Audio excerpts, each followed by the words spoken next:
Bueno, hoy vamos a hablar de un tema que estoy segura le va a interesar a muchos padres de familia allá en casa, y es que qué tortura es para los pequeños o para los adolescentes cuando tienen que ir día a día a la escuela o al colegio y son molestados. Con este famoso término que se utiliza hoy por hoy, que es el famoso bullying, ¿verdad? O el matonismo, que siempre ha existido. Pero los papás que hemos vivido esa situación es un sufrimiento y que no solo abarca para los chicos, sino también para los padres de familia, los hermanos, los maestros, el director. Esto irradia a todas estas personas. Nos acompaña el licenciado Pedro Chávez, con quien vamos a abordar hoy este tema. ¿Cómo le va? Un placer, bastante Bienvenido, Pedro, un placer. Gracias.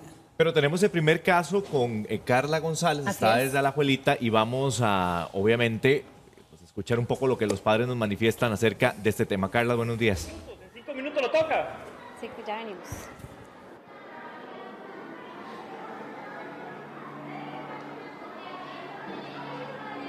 Hola, muy buenos días, compañeros. Y usted, don Pedro, muchísimas gracias también por acompañarnos. Como les comentaba hace un ratito, acá tengo a don Ernesto, él es padre de familia, y él va a compartir con nosotros el caso de una de sus hijas. Tiene 2 hijas en edad escolar. Ajá, una de 11 años y una de 7 años. Cuénteme, la mayor me dice que es la que en algún momento sufrió pues de cierto maltrato, abuso. ¿Qué fue lo que pasó? Sí, un compañero la molestaba a ella constantemente, la agredía, le ponía sobrenombres por su contextura física. Ella es muy delgada, entonces le ponía sobrenombres por su contextura física. Nosotros nos notamos principalmente porque ella no quería volver a la escuela y la agresividad que ella presentaba hacia su hermana menor. ¿Qué decía ella cuando, no sé, si qué era el problema para levantarse o en qué momento? Sí, no, que no quería ir a la escuela y, o sea, ella no toleraba que la hermana menor se le acercara cuando ya la golpeaba, le decía groserías y de todo. Fue como poco a poco nosotros fuimos dando cuenta de la situación porque ella nunca nos quiso decir hasta el final que lo averiguamos. Como dice uno, cómo se lo sacaron? ¿Cómo empezaron a hurgar y qué hicieron también en ese momento? Sí, ella nunca había sido una niña agresiva, entonces al notar esa conducta nosotros comenzamos a ponerle atención, comenzamos a hablarle y ahí fue cuando ella nos dijo, ya después de 1 o 2 meses, nos dijo, sí, papi, es que un compañero me está molestando, poniéndome apodos. Entonces nosotros optamos la mejor opción fue cambiarla de escuela, de una escuela grande a una escuela pequeña. ¿Y esa fue como la medida inmediata o conversaron antes con la maestra? ¿Qué se hizo en el momento? Sí, primero se conversó con la maestra, pero ya ella no quería seguir en la escuela. O sea, por más que se conversó con la maestra y de todo, y nosotros lo intentamos, ella dijo que no quería estar más en la escuela, entonces optamos mejor por pasarlo a una escuela pequeña. Para que se sintiera a gusto. En ese momento, la maestra, ¿qué medidas tomó mientras ustedes tomaban la decisión? Tratar de socializar más al chico con mi hija, ¿verdad? Que trabajaran juntos, que vieran cuáles eran las cosas que compartían en común y tratar de aislar las diferencias, ¿verdad? Pero no fue, o sea, sí resultó en el sentido de que no la volvieron a molestar, pero ya el daño estaba hecho y no quiso seguir más en la escuela. Ahora, su hija se cambia de escuela, ¿hay alguna, no sé, por así decirlo, algún trauma? ¿Queda algo de fondo como temor? Lo único es que sí, ¿verdad? Ella siente eso de que como a ella le hicieron eso, un chico más grande, ella se lo puede hacer a la hermana que es más pequeña. Entonces siempre quedó eso, ¿verdad? Esa constante batalla de que no repita lo que ella sufrió a los demás. Perfecto, Ernesto, le agradecemos muchísimo por compartir su caso con nosotros. Volvemos al estudio con el experto. Muchas gracias. Bien, Carla, y vamos a abordar varios temas que comenta don Ernesto, porque claro que hay medidas extremas. A ver, está bulleando a la hermana, pero además no quiso ir más a la escuela. ¿Cómo llega a tener secuelas todo el tema del acoso escolar o bullying? En realidad, como bien lo dijo Patricia, esto siempre ha existido. Lo que pasa es que hoy le dan un nombre más científico y hay una mayor posibilidad de ejercer controles y de pedir resultados también. Nosotros tenemos varias cosas que analizar. Primero que todo es, los padres somos los primeros que tenemos que detectar que está sucediendo algo, que el niño no quiere ir, por qué no quiere ir, qué condiciones está.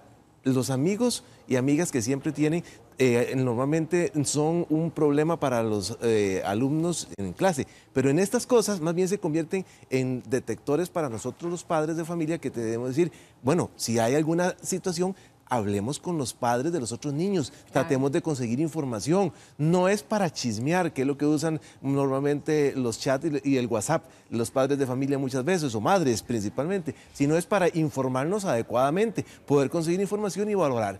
¿Y qué hacer? ¿Qué actuar? La primera medida que tenemos que hacer nosotros es dirigirnos al centro educativo. El centro educativo tiene por obligación de ley, el Ministerio de Educación Pública les controla, tiene que tener no solo un orientador, sino que hay un psicólogo. ese psicólogo, si no lo tiene la institución, lo adquiere mediante otros medios, los remiten a otras instituciones que lo tienen. ¿Para qué? Para lograr que el cuadro se analice correctamente. Es la parte del padre junto con el maestro y el psicólogo y el orientador que hacen todo un estudio para determinar y tratar de resolver la situación.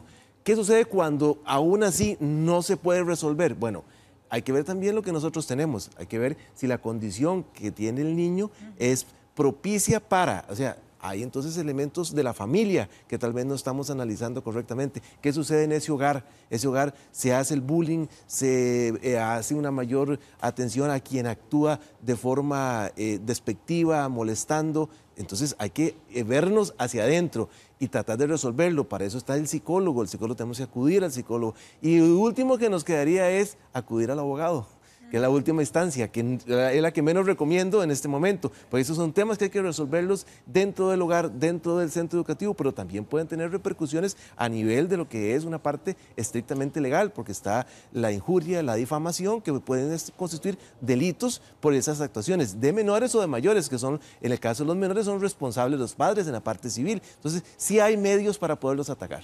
Ahora, pero ¿cómo vamos en ese proceso? Porque la situación se da y la maestra es la persona más cercana que está, digamos, en ese ambiente, ¿verdad? ¿Qué medidas debería de tomar ella?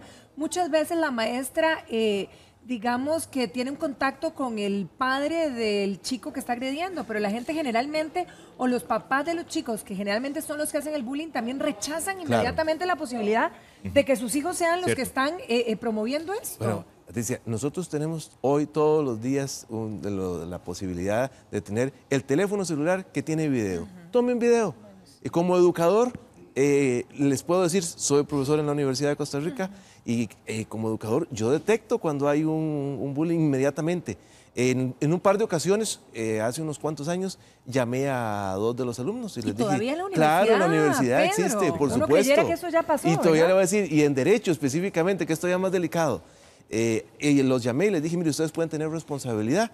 Hay todo un procedimiento administrativo en todas las instituciones públicas y privadas para echar a un alumno si continúa en un estado de agresión, porque la prioridad es, de acuerdo al Código de la Educación, y en el caso de la niñez y adolescencia, la protección del menor. Entonces, esa protección tiene que ser integral, y esa protección integral va incluido esa parte del bullying.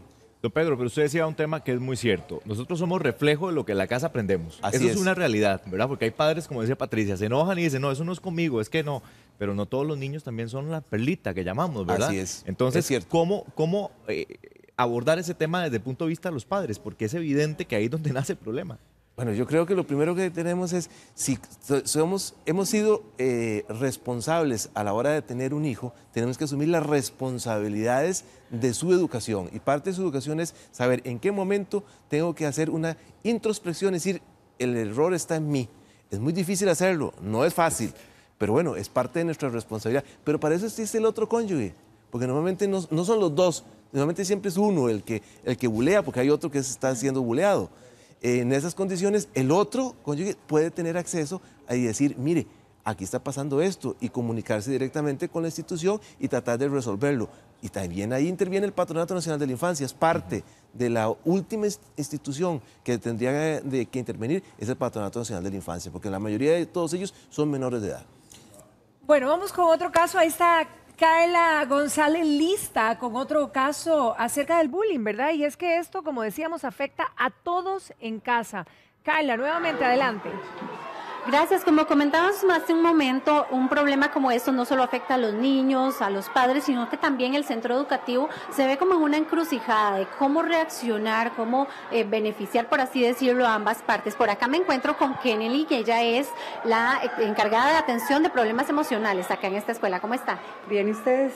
Muy bien, por dicha. Kennedy, ¿cómo se manejan acá? Aunque me decís que pues casos muy serios, afortunadamente no se han presentado, pero nunca falta, ¿verdad? El chiquito que molesta, el chiquito que pelea. ¿Cuál es, por así decirlo, el protocolo de manejar un asunto así?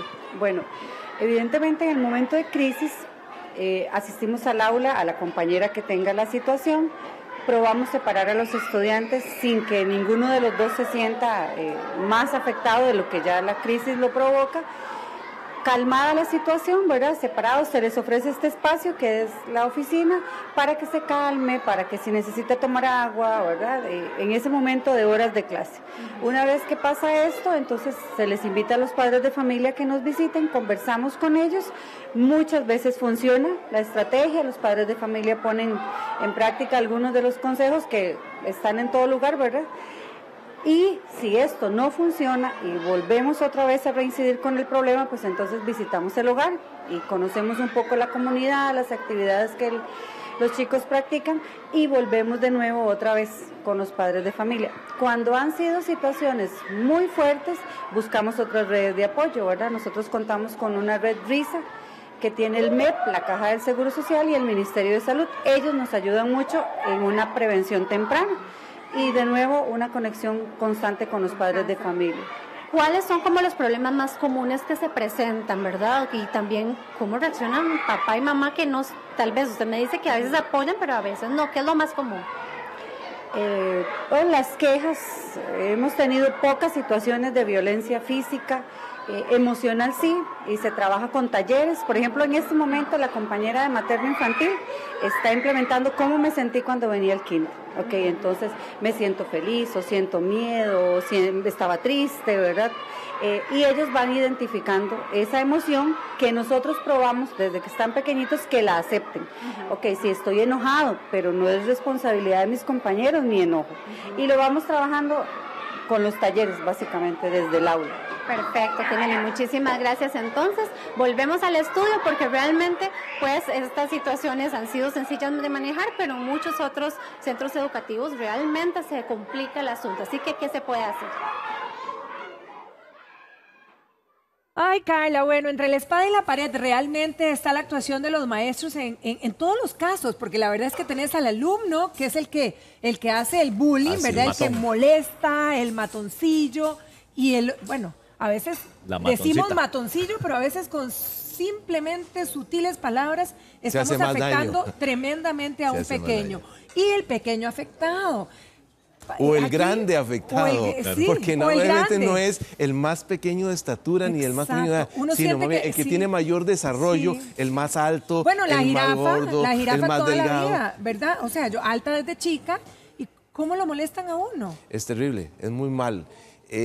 Me parece que la directora, que creo que es la directora la que estaba teniendo ahí. Como la o la encargada de atención, puede ser de la contención de los problemas, exacto. O la orientadora, tiene un buen protocolo. En realidad eso es lo correcto, eso es lo que se tiene que hacer. Primero está a lo interno, en el aula se detecta y hay que actuar inmediatamente, eso no puede permitir. Segundo lugar, viene la parte de lo que es el manejo con los padres de familia.